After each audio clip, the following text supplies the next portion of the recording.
Banange Joe nabalaze emiti engeri nze gyengisengekamu ekibira n'engenda nga nkisimbira mu phases n'ensimba acres 2-3 mu mwezi guno n'empisaawo emyezi 2-3 ena n'ensimba acres endala 3 kati ekibira kyange nekikulira mu phases jo nabalaze nga ntandise okungula natandika okungula nabalaga nga ntandise okungula bwentemawo emiti nenzizaamu emiti gyange nensimbamu kasooli gwengenda okujja maize silage nempisaawo omwezi gumu 2 nga nkyetereza nkyalya ku ezo nkya investing ezo ate nensala ekibira ekirala paddock endala eddako.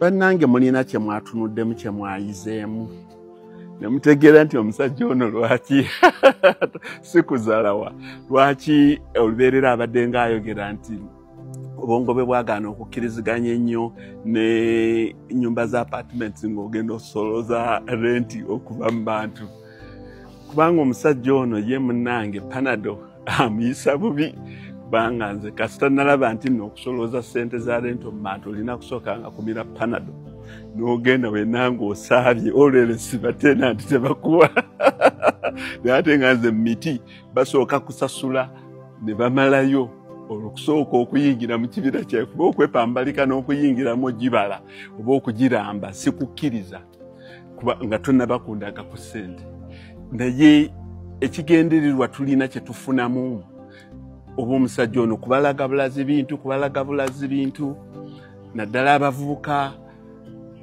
ne musiima mulina kye muyigamu. Yes, responses ezisinga ze munda ze mulina kye muyigamu nti omulembe gwammwe kanankanna mirembe mirala ku luno eri abantu ababalaze okukola nga babannyonnyola ne steps tebabagamba nti nammwe mukole ebintu ebyo naye babalaga okukola kwe kutya. Kati n'olaba omusajja bw'asimba ekibira n'agenda nga ye essente zajja agenda nga aziharvestinga buli myezi 2 oba 3 bw'aba atema obutono buli wiiki atemamu obwo bw'agenda asalirira omusajja n'abeera ng'akwata ssente n'akujja ku kibira kimu n'akutwala ku kirala n'akutwala ebira nga bisukka mu 10 bw'akujjaawo n'akutwala ku nte n'olowooza nti ddala ente yamalayo ente zaaliko zokka n'akutwala ku mmwanyi n'akutwala ku bintu ebirala. Bana ekigendererwa kya Mohamed Kakiika kye kiki? Mohamed Kakiika ayagala okulaga naddala okusingira ddala abavubuka ti ssente ekolebwa bukolebwa n'ogenda ng'ogizimba. Bwa Mohamed Kakiika yalina okwennyamira mu mitima ogenda ng'alaba nti ensi ye ekyuse nnyo buli muntu yenna asuubira nti ssente zirina kufunirwa mu ddiiru. Nze ndi connected nsobola okubeera mu kibuga nembeera nga bwe ke bambuulira nti kano katundibwa mu gavumenti tubiidinge tukatundeyo nenkatundayo naye I don't subscribe to that. Sikkiriziganya nti ensi ejja kukulaakulana olwa deals kazibeereza golodi kazibeereza amafuta kazibeereza mmwanyi nti abantu ba peasants bo bajja kulimanga emmwanyi zaabwe omuntu omu omunene yaweebwe contract eyo azigulenga ku bantu bano bonna processing yazitwaleyo ng'ate waliwo ekitongole nze kye nalabako ekya Coffee Marketing Board ekyalina sikaani ya ndowooza 400 kyalina layirani ndowooza 800 ekyagulanga emmwanyi mu bantu abantu ne babeera nga bali satisfied. West Mengo, East Mengo, Banyankole kweterana Bugisi Cooperative Union nga cooperatives ezo zaayitanga n'abantu ne zibawa amagoba nga baakusasulira emmwanyi zo naye oluvannyuma ne babayita nti bwe twatunze emmwanyi twakoze amagoba kuba abantu nabalabanga baamuwandiikiranga ka receipt kiro z'emmwanyi zaatunzeeyo. Olukiiko lw'abeegasi bwe lwatuulanga ne bagenda ebintu ebyo nga ne ku sirabaasi ya Uganda bikyaliko Coffee Marketing Board, Lint Marketing Board, Produce Marketing Board nga zaabanga ne buffer stock ne buffer income nti ebbeeyi katale k'ensi yonna bwe yakenderanga omulimi talina kufiirwa. Tujjeyo ku magoba ge twakola luli tugawe ku balimi baffe bano baleme kubeera defranchised. Ekintu ekyo kiki ekyakibaako? Mohamed Kakiika kwe kusalawo n'avaayo n'agamba nti kannyonnyola abantu be engeri ebintu gye birina okukolebwamu. Mohamed Kakiika abantu babadde bakyuse nnyo nga balowooza nti obugagga, omuntu okuba n'obugagga oteekeddwa okuba ng'okola mu gavumenti. Abantu babadde balowooza nti omuntu okuba ng'oli mugagga oteekeddwa kuba munnabyabufuzi. Ekyo ekintu ekyo ekya bannabyabufuzi ogaggawala ennyo ate ne babulaga.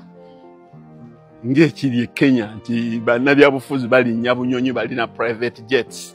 N'agenda n'alaba bawanayinki n'agenda n'abagulira ebyokulya. Kye kireese emitima gy'abantu okwekubaakubamu ennyo. Abantu ne balwanira ebyobufuzi ababirimu nga beerwana obutabivaamu. Abajja okubiyingiramu n'olaba omuntu ng'atunda ekibanja kye oba atunda ente ze oba atunda ploti ye asobole okulya obwa LC1. Ekyo kiba kikutegeeza ki?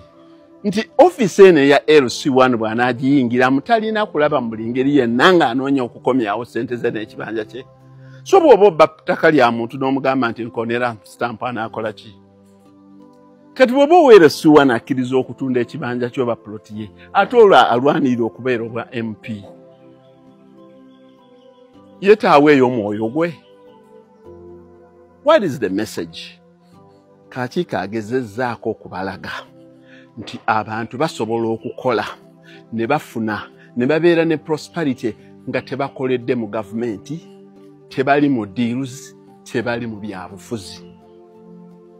Anyone who can doubt me on that can take me on that. Mohamed Kakiika olinamu ebiyungu ebyo byonna muwogwa. Oba Mohamed Kakiika mbadde musomesa emyaka gyaye gyonna. Mohamed Kakiika ssente ze nazikola ku kyeyo n'enzikomyawo wano. Mohamed Kakiika n'akola ebintu bye nga tataawanyiziddwa. Mohamed Kakiika n'abitambuza n'abitwala mu maaso. So that's my message today. There are two messages.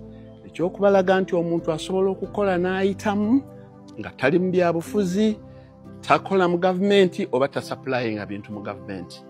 Ekyokubiri nti bannange tuleme kubeera mu kafunda nti ebintu ebirimu ssente kino kyokka kyokka kye kirimu ssente ebirala tebiriimu ssente.